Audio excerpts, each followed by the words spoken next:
Assalamualaikum warahmatullahi wabarakatuh. Perkenalkan, saya Kinanti Praweswari dari kelas 4 PJJ dengan NIM 062440111909. Di sini saya akan menjelaskan materi tentang data, informasi, sistem informasi, dan sistem informasi geografis dari mata kuliah GIS yang diampuh oleh Ibu Sri Reski Artini, Sarjana Teknik Master of Engineering. Baik, ini adalah penjelasan videonya. Data dan informasi. Data itu merupakan sekumpulan fakta, dan yang namanya data biasanya berupa angka. Misalnya, Senin tanggal 12 Juli 2018 terjadi kebakaran. Itu merupakan fakta. Fakta ini adalah sesuatu yang bisa diamati dan bisa diukur. Kalau informasi itu didapat setelah datanya diproses. Data merupakan bahasa, matematikal atau simbol-simbol pengganti lain yang telah disepakati secara umum dan dalam menggambarkan suatu objek, manusia, peristiwa, aktivitas, konsep, atau objek-objek penting lainnya menurut Prahasta 2009. Dan data itu merupakan raw fact atau suatu kenyataan apa adanya.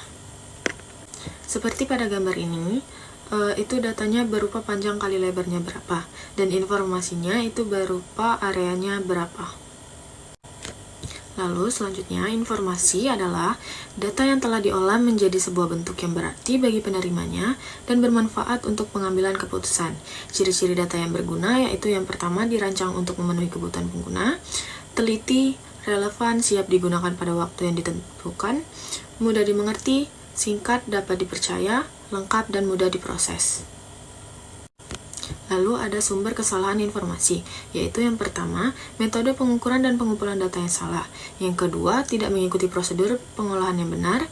Lalu selanjutnya, data hilang atau tidak terolah. Selanjutnya ada kesalahan mencatat atau mengkoreksi data. Yang kelima, kesalahan dalam prosedur pengolahan atau pemrograman komputer. Dan yang terakhir itu kesalahan yang disengaja. Lalu ada relasi umum dan informasi. Data ini nantinya akan diolah atau diproses atau dikonversi untuk menjadi suatu informasi. Gambar ini merupakan siklus dari data menjadi informasi. Yang pertama, input data lalu diproses dan mendapatkan informasi. Siklus data informasi ini tentu saja ada referensi dan basis datanya. Basis data ini adalah kumpulan dari data yang didapat. Data di sini itu terdapat dua komponen, yaitu komponen spasial dan komponen tematik. Data spasial ini adalah data yang berkaitan dengan lokasi, posisi, atau titik koordinat. Dan komponen tematik ini adalah komponen atau nilai atribut data yang menjelaskan data spasialnya. Pada gambar ini bisa dilihat yang di sebelah kiri itu adalah data spasial berupa jalan, dan untuk data atributnya yang di sebelah kanan ini adalah nama jalan, alamat jalan, dan panjang jalannya. Ini contoh lainnya.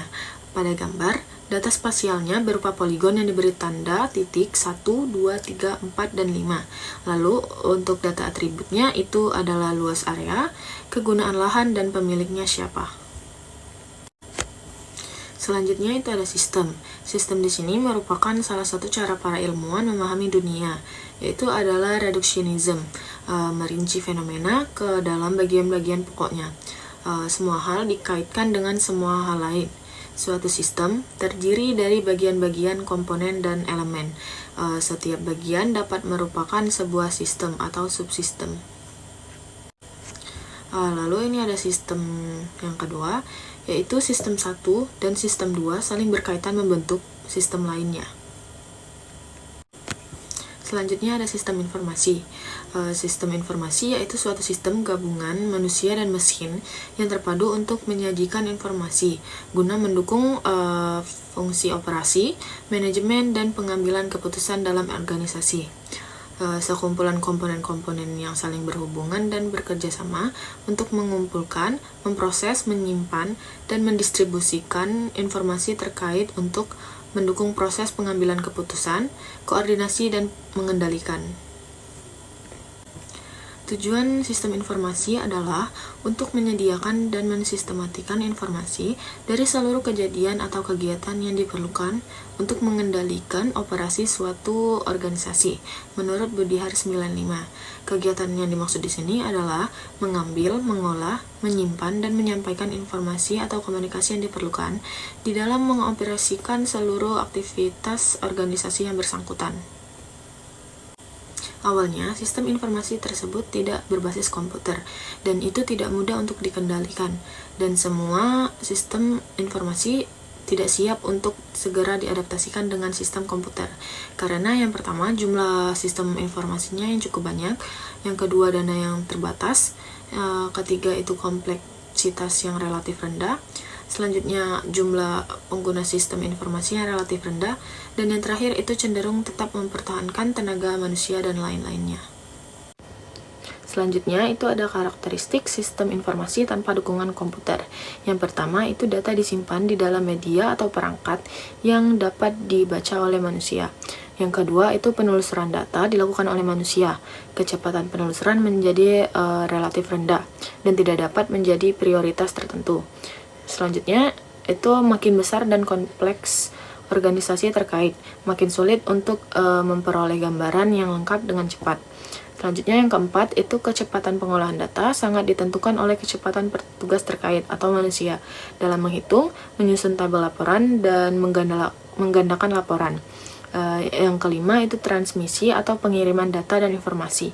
Sebagian besar memerlukan fasilitas transportasi fisik dari media yang digunakan. Selanjutnya yang keenam itu penggunaan sarana telekomunikasi masih sangat terbatas.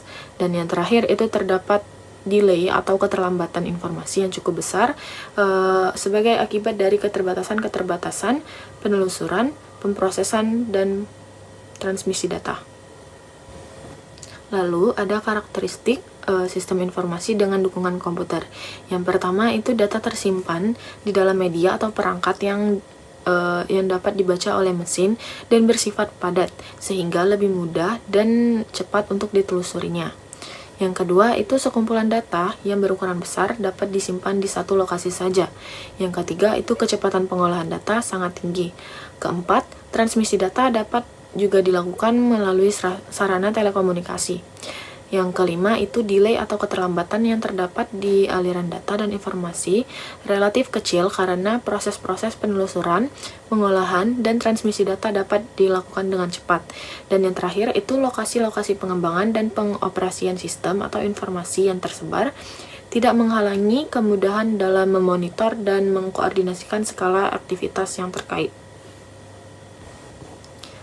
Baik, itu saja yang dapat saya jelaskan dari materi data, informasi, sistem informasi, dan sistem informasi geografis tersebut. Akhir kata saya ucapkan wassalamualaikum warahmatullahi wabarakatuh.